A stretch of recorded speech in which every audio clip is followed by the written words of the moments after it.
रोशनी, अब तेरी शादी की उम्र हो चुकी है। सब तेरे लिए लड़का देख रहे हैं और तू है कि 8-9 बजे बिस्तर से उठ रही है। मम्मी, क्या आप भी सुबह सुबह ज्ञान दे रही हो? सोने तो दो कम से कम। क्या करें, अब तेरी हरकतें ही ऐसी हैं। चल अब बिस्तर छोड़ और मेरे साथ खाना बनाना सीख। ना, मैं नहीं बना रही खाना वाना। आप प्लीज जाइए ना यहाँ से। रोशनी की बातों से निराश होकर निशा वहाँ से चली जाती है। निशा, तुम रोशनी को घर का कामकाज क्यों नहीं सिखाती? अगर यही हाल रहा फिर तो 2 दिन में उसके ससुराल वाले उसे यहाँ छोड़कर चल देंगे।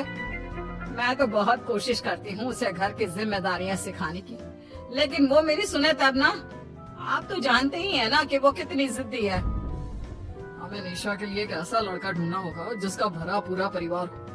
सास ससुर से लेकर जेठ जेठानी देवर ननद सब हो। यहाँ ना सही, लेकिन शादी के बाद उसे वहाँ अपनी जिम्मेदारियों का एहसास जरूर होगा। कुछ दिनों के बाद रोशनी का परिवार उसके लिए लड़का देखना शुरू कर देता है और एक दिन चिराग नाम का लड़का रोशनी को देखने अपने परिवार के साथ उसके घर पहुंच जाता है। देखिए भाई साहब, मैं पहले ही आपको बता देती हूँ, हमारा परिवार बहुत बड़ा है, इसलिए अगर आपकी लड़की हमारे घर की जिम्मेदारियाँ बिना ना नुकुर के उठा सकती है, तभी हम ये रिश्ता पक्का करेंगे। अरे ये भी कोई बोलने वाली बात है बहन जी। हमारी रोशनी आपके पूरे परिवार को बैठे बैठे खिला सकती है। इतनी जिम्मेदार है मेरी बेटी। अगर ऐसी बात है फिर तो हमें इस रिश्ते से कोई आपत्ति नहीं है। तो फिर चट मंगी पट ब्याह के बारे में क्या ख्याल है? हाँ हाँ बिल्कुल, शादी में देर किस बात की। 3 हफ्ते बाद ही शादी का शुभ योग है। अगर आपको कोई दिक्कत ना हो तो हम इनकी शादी भी 3 हफ्ते बाद ही करा देते हैं।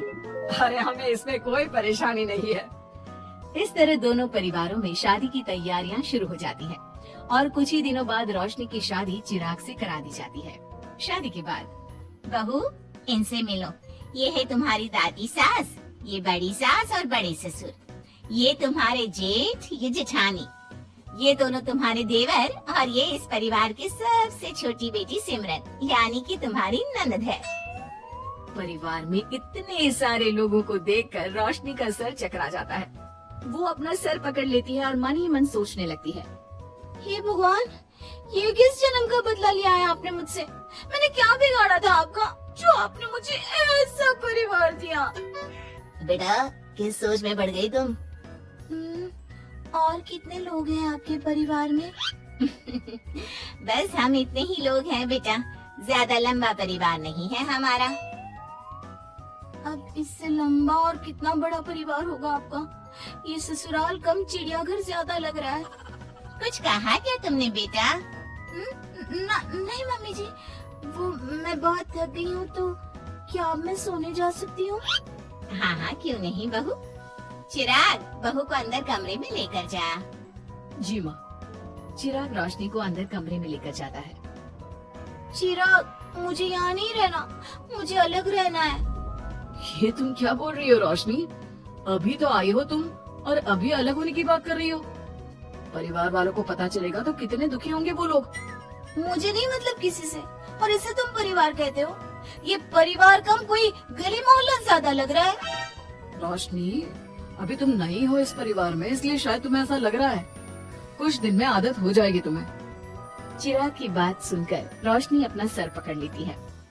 आपको समझाना तो दीवार में सर पटकना है। मैं सो रही हूँ, लाइट ऑफ मत करना, मुझे अंधेरे में नींद नहीं आती। इतना बोलकर रोशनी बिस्तर पर लेट जाती है। रोशनी को देखकर चिराग का मुंह खुला का खुला रह जाता है। वो भी पैर पटकते हुए बिस्तर के दूसरे कोने में अपना मुंह मोड़कर सो जाता है। अगले दिन देवरानी जी, आप उठ भी जाइए, सुबह के 6 बज चुके हैं। सोने दो ना मम्मी, क्यों परेशान कर रही हो? देवरानी जी, मैं आपकी मम्मी नहीं जेठानी हूँ। सुबह सुबह क्या मजाक है मम्मी? इतना कहकर रोशनी अपनी आंखें मसलते हुए उठती है और अपनी जेठानी को देखकर चौंक जाती है। दीदी, आप यहाँ? पिछले 1 घंटे से तुम्हें उठा रही हूँ, लेकिन तुम हो कि अब उठ रही हो?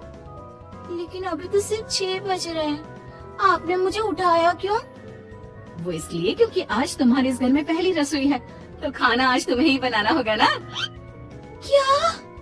मुझे पूरे मोहल्ले के लिए खाना बनाना पड़ेगा।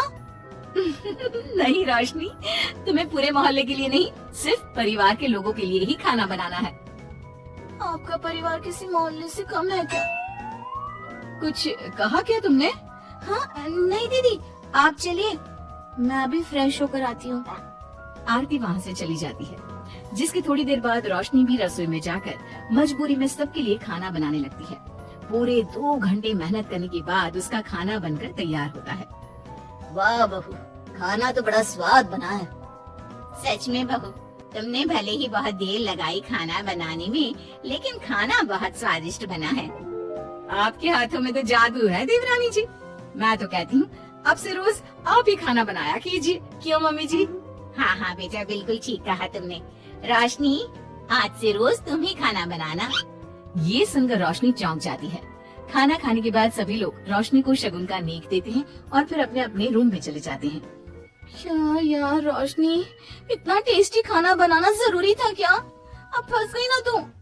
ये सब माँ पापा की वजह से हो रहा है, उनके कारण मुझे ये सब झेलना पड़ रहा है। रोशनी गुस्से में अपने रूम में जाती है और अपनी माँ को फोन मिलाती है। मम्मी, मैं आपको कभी माफ नहीं करूंगी। आपने जानबूझकर मुझे इतने बड़े परिवार में भेजा है, जहाँ मुझे सांस लेने की भी फुर्सत नहीं है। हमने ये सब इसलिए किया ताकि तू अपनी जिम्मेदारियाँ निभाना सीखे। अब मायके की तरह ससुराल में भी अपनी जिम्मेदारियों से मुंह मत मोड़ लेना। मुझे नहीं रहना माँ यहाँ। इस घर में जितने लोग हैं, उतने तो हमारे गली मोहल्ले में भी नहीं थे। माँ, मैं आपसे आपकी सारी बातें मानूंगी, पर प्लीज मुझे यहाँ से ले जाइए। बिल्कुल नहीं, अब से वही तेरा सब कुछ है।